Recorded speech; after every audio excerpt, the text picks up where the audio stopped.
Ayni kunlarda respublikamiz bo'ylab yigit-qizlar o'rtasidagi eng ommabop loyihalardan biri Yosh kitobxon tanlovining hududiy bosqichlari bo'lib o'tmoqda. Namangan viloyatida o'tgan bellashuv jarayonlari ham chin ma'noda kitobsevarlar bayramiga aylandi. Unda 3 ta yosh toifasida 42 nafar ishtirokchi respublika yo'llanmasi uchun o'zaro bahs olib borishdi.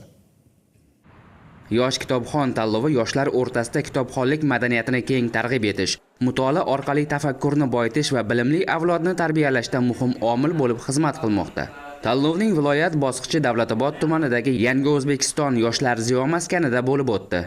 Avvalgi yillari 30 mingga yetmagan yoshlarimiz ro'yxatdan o'tib ishtirok etishgan bo'lsa, bu yil mana ko'ryapsizki 90 mingga ziyod yoshlarimiz ro'yxatdan o'tishdi.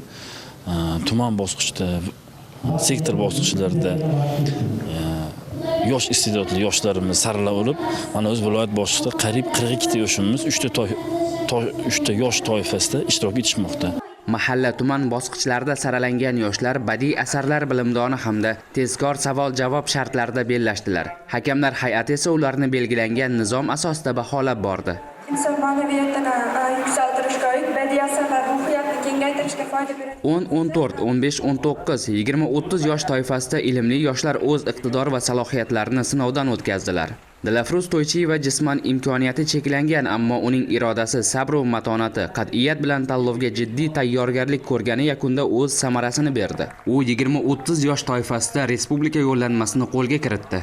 3-yil kelishim viloyat bosqichi va har doim viloyat bosqichidan qaytardim. Ba'zan o'rin olardim, ba'zan o'rin 3talikka kirardim, lekin bu yil azaliy orzularimdan biri respublika bosqichiga yo'llanma oldim.